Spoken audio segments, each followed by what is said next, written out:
welcome back to the other edition of the India Development Debate right here on ET Now. I'm Supriya Srinath, and straight on to the fight that's brewing between the RBI and the government. It is finally out in the open amidst reports of a rift between North Block and Main Street. RBI Deputy Governor Acharya lashed out at the government for subverting the independence of the banking regulator. Talking at a memorial lecture in Mumbai, Acharya said, and I quote him here, governments that do not respect central bank independence will sooner or later incur the wrath of financial markets, ignite economic fire, and come to rue the day they undermine an important regulatory institution. Acharya spoke out about three key ongoing challenges to the autonomy of the central bank. First, he stressed on the importance of RBI to yield more power on the state-run banks. Second, he highlighted the importance of RBI's ability to protect its own balance sheet. Remember, the government has often coerced the RBI to pay a special dividend to fill up its coffers. And lastly, he spoke on the regulatory scope of RBI with respect to the latest recommendations to bypass the central bank's powers over payment and settlement systems. He also, of course, spoke about the PCA and all of that. The standoff between RBI and North Block is a big topic of discussion and debate right here on the India Development Debate this evening. And joining us on this show is our consulting editor, Maithili Pusnurmat, Mr. R. Gopalan, India's former finance secretary, and of course, Anant Narayan, money market experts. Thank you very, very much for joining us, all three of you. And just when we thought that institutional decay couldn't have worsened with CBI, there seems to be yet another problem of an institution and the government. And this time, it's the RBI versus North Block. Maithili.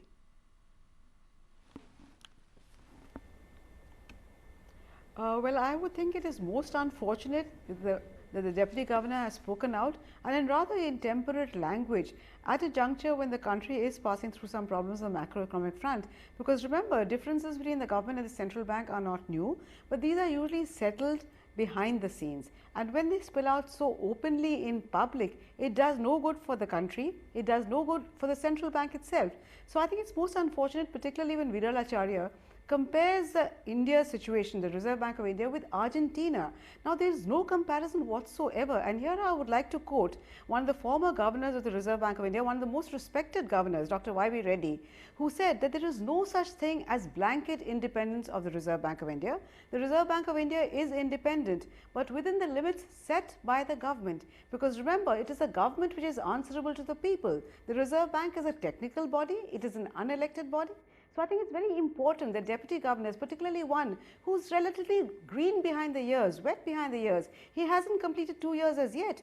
I think you need to be a little more guarded, a little bit more careful in your speech, because as I said, it does no good to the country and to the central bank itself when such differences spill out like this and in such strong language, Supriya. I feel very strongly on this, so pardon my use of relatively strong language. You know, I don't know if you're a minority, and I don't know if this is the complete picture. But yeah, that's a view, and I respect all varying views on this. You're right, the differences should never have spilled out in the open. But the reality could also be that they are on such warpath over liquidity injection, for instance, or the PCA norms. I mean, look at everything that they are now quarreling over. It's no longer just interest rates. The government and the RBI are together now managing the rupee. The government is at the forefront of making those press conferences and those announcements. It's no longer the RBI's domain. In fact, Y.V. Reddy, in a conversation with us some time back, had also said that's the problem, that there are two people now managing the rupee. It's no longer the RBI alone. Then you see the government and the RBI quarrel over effective liquidity in the system. The RBI believes it's all right. The government believes there needs to be more liquidity injected for the NBFC. The latest, I think, flashpoint is PCA. And that seems to be a big flashpoint as well. And now the government seems to have done some kind of a volte-face on this and said PCA norms don't need review and reconsideration after the RBI refused to budge in its board meeting. So too many considerations there. And I respect every view, and I respect your view that this should not have come out in the open, and our differences need to be ironed out. Maybe it reached a state where differences were not being ironed out. But Mr. R. Gopalan, I'll come to you. And apart from what Maithili said, it's important to also point out that this was a speech that was made on, and the topic of discussion then was on the importance of independent regulatory institutions. And it is not Viral Acharya's view alone, just for the benefit of our viewers again. Because in the footnote, he clearly states, I am grateful to Governor Urjit Patel, Reserve Bank of India, for his suggestions to explore this theme for a speech for referring me to the work of, and then of course he names a whole host of people. He's named almost everybody at the RBI he's consulted with on the speech. So this is not his personal view alone. This is almost the view that the RBI is endorsing, espousing, and making in full public glare against the government. Mr. Gopalan. I agree. This seems to be a report, a speech, which must have been seen by the governor. I believe nowadays there is a practice that many of these speeches are seen by the governor before they are delivered. But whatever one may say, there are two views. Maithili has one view that at this point in time, when we have various problems around the corner, not only on the monetary and financial sector, but in other areas as well, is this the correct time to make the point which Mr. Acharya made? I would also like to, say that this may not be the correct time, but the points he has raised, I don't think they can be brushed aside. They have got to be dealt with. They have got to be debated, and unless debate takes place in the country, I don't think we will have a solution to all the points raised by Mr. Acharya. And I see this some kind of a tension building up between the Finance Ministry and the Reserve Bank of India, which has been probably occurring over a period of time, and this is probably one manifestation of that tension. Fair point. Anant, I'll come to you because I think it's important to point out here that through the course of his speech, he of course compares the RBI to a test match and government as a T20 and says that upcoming elections of some sort or the other keeps the government distracted, manifestos cannot be delivered upon, populist and alternatives need to be arranged with immediacy, which is why he's talking about T20 as far as the government plays and the test match as far as the RBI plays. The question really is that the point that he makes, if the government tries to curb the functional autonomy of the RBI, it earns the wrath of markets. Is he really referring to the market mayhem that we are seeing or to the fall in the rupee that we are seeing? Is he pointing us out in the direction that this is happening because New Delhi is trying to do a lot more than desired? Is that what the Deputy Governor is saying? Well, Supriya, I think it could be even worse. I think if you see his the parallel he's drawing with the Argentinian example, where after the resignation of the governor in 2010, the markets actually went worse for the Argentine economy. I think what he's pointing out to is if you actually impinge upon our independence, if you cross a certain red line, the markets will punish you. So it's not what's happening right now, but he's actually warning of what could happen even worse going forward. I think it's an extremely significant speech by every yardstick, Supriya. And we've always been talking about the tension between Delhi and Mumbai. It's been on various matters, including the ones you mentioned, but it's never really come so much to the fore at this point in time. And it's impossible to listen to the speech, read the speech, and not jump to the conclusion that RBI is sending an extremely strong message to Delhi out here. The starting point, reading out the resignation letter of or speech of the governor of Argentina, it's almost like a threat.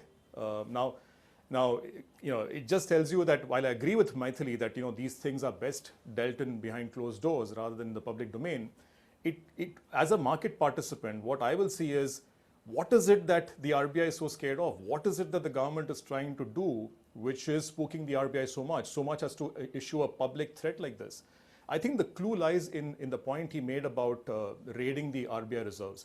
See, the Argentinian example he referred to also talked about the government appropriating RBI, the central bank's reserves. Yeah. And then he talks about Dr. Rakesh Mohan's article as well, where the same point is being made. I think it's a situation where the government, and this is the week, remember, where RBI had its board meeting as well.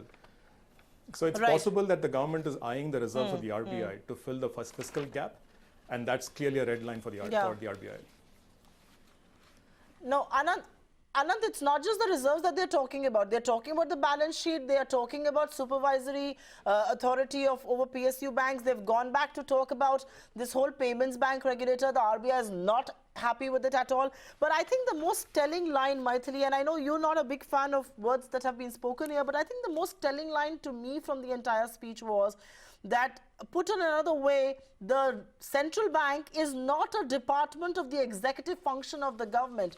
You know, he's essentially referring to the fact that there are many decisions that the government is trying to interfere with. There are many decisions on which the government is directing the RBI to act. The trigger for me right now is perhaps liquidity injunction. I think that's the big trigger. I speak to people in North Block, I speak to people in Mint Street.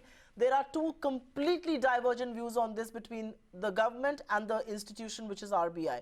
RBI believes there's enough and more liquidity in the system. The government has been pushing for more liquidity so far as the NBFCs is concerned. You know, he's really calling, he's using a very important word here. They are not an executive department of the elected government. Well, he's certainly right on that, and there I support him entirely, that the Reserve Bank of India is not a department of the government. Having said that, it's also very important to realize that what the Reserve Bank of India has is operational autonomy. Policy instruments are laid down, policy goals are laid down by the government. And here I think it's important to recognize that distinction.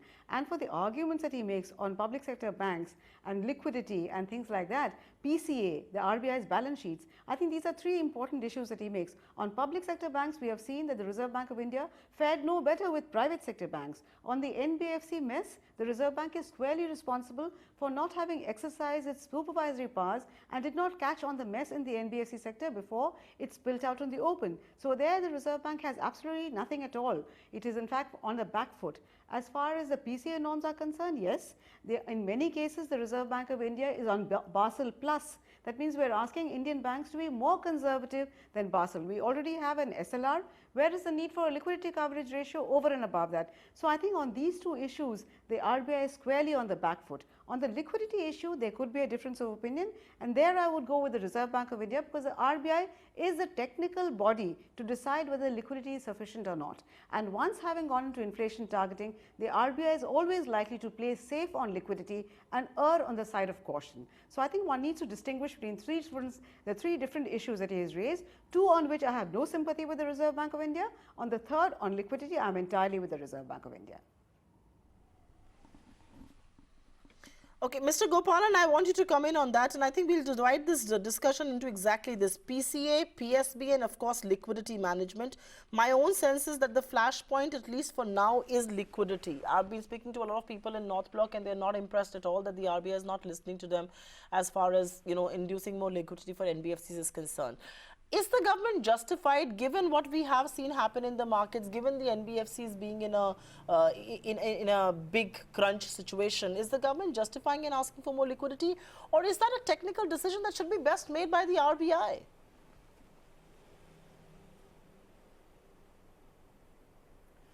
Well, liquidity has two angles. One, it has got a way in which monetary policy is being managed or implemented actually. Liquidity is one instrument the RBI has to use. Second, liquidity is also important from government viewpoint. If the various sectors of the economy were to grow, especially the unorganized sector, if liquidity crunch happens, if they don't have enough cash, obviously their businesses will come down and therefore growth will suffer as a result. And therefore government also is equally interested in ensuring that liquidity really flows. Well, this can be in a sense managed, but at present the faith of various people or inter-financial institution faith is not so much there. Probably people are looking at each other with some suspicious eyes, and therefore there is a problem which is arising on account of liquidity infusion or liquidity going down for the purpose of economic activities. There are various instruments available which RBI can use. Direct funding to NBFCs. There are other instruments that are available which RBI can clearly use to infuse liquidity and ensure that NBFCs are having enough funds to look at. The second problem is the PCA. Well, Maithili is correct, PCA is an issue, but once again look at it as a thing where the banks have also got to be regulated in a manner that the financial stability of the system does not go awry, And therefore, PCA is one such instrument used by the Reserve Bank of India to ensure that the banks are in some financial shape. Well, one can say today there is not enough credit in the market, and therefore PCA is, preventing the banks from expanding and providing credit and doing the various services which banks do to the various clients. But also there is a fine balance to be struck. I have a feeling that this is an issue, if they meaningfully understand each other's role and respect each other, probably this issue of PCA can also be resolved to an extent where the economy does not suffer. So I have a feeling that people have to sit together, trust each other, respect each other, and try and see how the problems which are facing the country can be overcome. It's probably some sense of missing of trust between the two entities. That's what I would look at.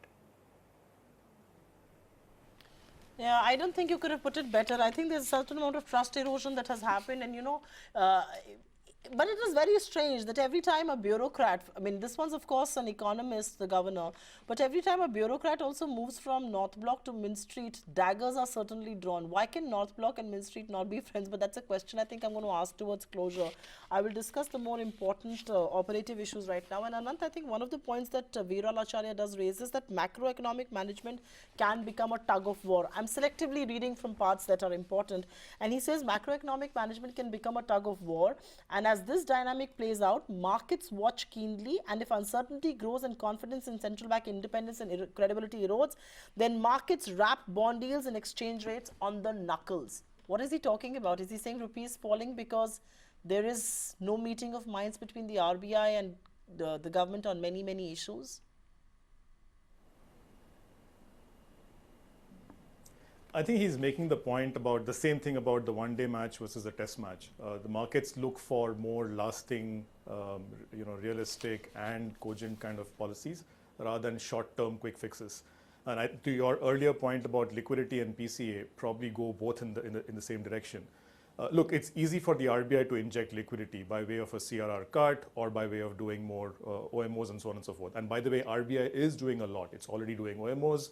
It's also kept the overnight rates quite low, and it's given a lot of leeway in LCR, SLR, etc.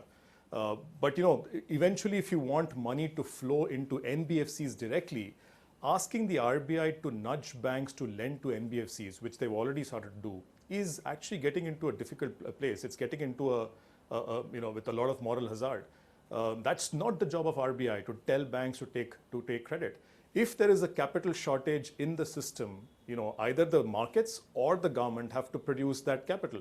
Likewise, when it comes to PCA banks, you can't tell RBI to tell the banks not to recognize losses. You have to be very, very honest about the way you treat your assets. Now, if there's a capital shortfall on account of truthful recognition of assets, then it's the government's job or the shareholders' job to make good that capital shortfall. Telling the RBI, close your eyes, don't let the banks disclose what the actual problems are, is hardly the problem. You can't shoot the messenger. Now, you can use short-term steps to obviate the need for long-term real reform. But then the markets will see through it very, very quickly. If you actually allowed PCA banks to start lending to NBFCs right now, saying, you know what, I'll close my eyes to your asset problems, you think the market is really going to countenance that? So I think the point he's trying to make is there is long-term, macroeconomic reforms which are required, whether it is recapitalization of banks, whether maybe a bailout is required for things like ILFS and maybe other entities as well, actual reforms of the entire banking system along the lines of PJ Naik Committee reform report. Those are the ones that the RBI, the government needs to concentrate on, rather than pushing the RBI to take short-term steps. Okay, Anand, just give me a minute because I want to I want to go back to a point that we've discussed previously, but I think it merits discussion once again. And Maithili, I'm coming to you in a minute. Mr. Gopalan, want you to take this point on RBI reserves.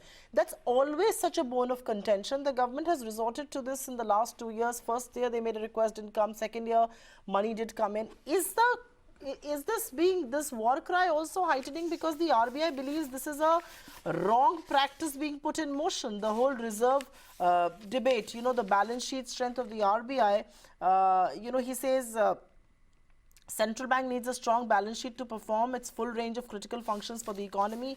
He's essentially referring to the fact, is he hinting at the fact that the government is badgering the central bank again to part with more money?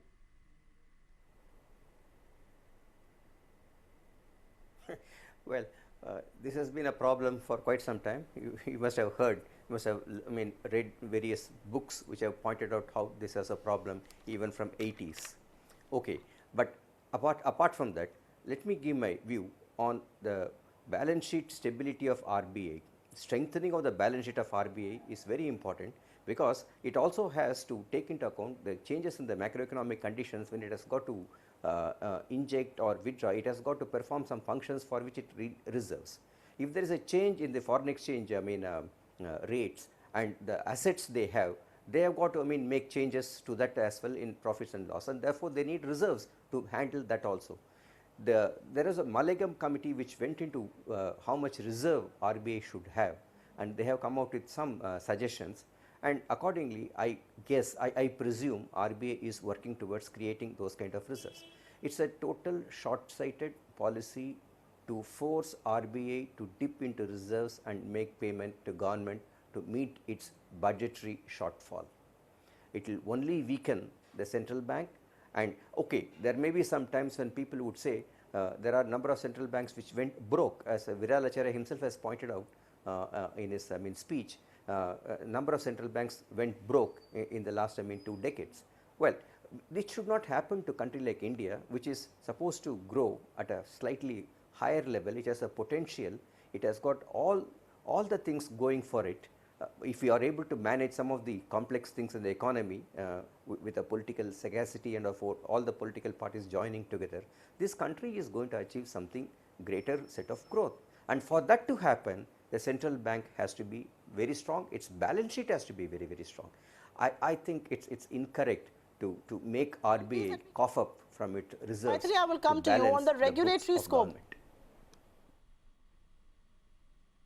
Okay, Maithili, on the regulatory scope, the Deputy Governor from the RBI very categorically talks about the Reserve Bank of India being bypassed, overpowers as far as payment and settlement systems are concerned. And there is an appointment of a separate payments regulator. This has also been highlighted by Rakesh Mohan, if I'm not wrong, and the RBI has in fact published its dissent note against these recommendations on October 19th. My question is that if monetary management and if payments management and all of that is going to happen by the central bank, has the government erred, or is the RBI asking for more than it can chew as far as the payments regulator is concerned? No, on this again, I am with the Reserve Bank of India because the payment system is part of the overall monetary system. So it's very important that the entity which is looking after the monetary system, in charge of monetary policy, formulation, managing the money supply, etc., should also be responsible for the payment system. So this is at the moment a draft report. The RBI has put out a dissent note, and I think here hopefully there will be greater commonality. They will move towards a common ground, because as far as payment systems are concerned, I think the proper regulator, the appropriate regulator is the central bank, which in our case is the Reserve Bank of India. And just a small point, Supriya, as far as the RBI's independence and the sanctity of its balance sheets is concerned, yes, it's important that the RBI is independent. It's important that the balance sheet is also kept safe. But let's also not forget that when the previous governor, Dr. Raghuram Rajan's term was not renewed, there was major chaos. Everybody anticipated that the heavens would fall, but actually nothing very much happened. So I think sometimes governors of the Reserve Bank of India overstate their importance and expect that Reserve Bank or the central bank is more important than the government of the day. I think it's important that the Reserve Bank knows it is very important to be independent, to have operational function independence and preserve its balance sheet. But it must not overstate its importance. Ultimately, governments, political masters are more important than non-elected bodies. Mr. Gopalan, by the virtue of being the DA secretary, you were obviously also on the board of RBI. And so it's a very pertinent question to ask of you that is this rebellion? Is this a warning shot? What is really happening? And I agree with Maithili that I think the case was overstated when Dr. Rajan had decided to go back and people said, oh my God, the markets will come crashing down. Nothing much had happened then, but that was also the honeymoon period of this government. Now, given the narrative and now given the institutional problems that the government seems to be firefighting, could this have been more ill-timed, if I may?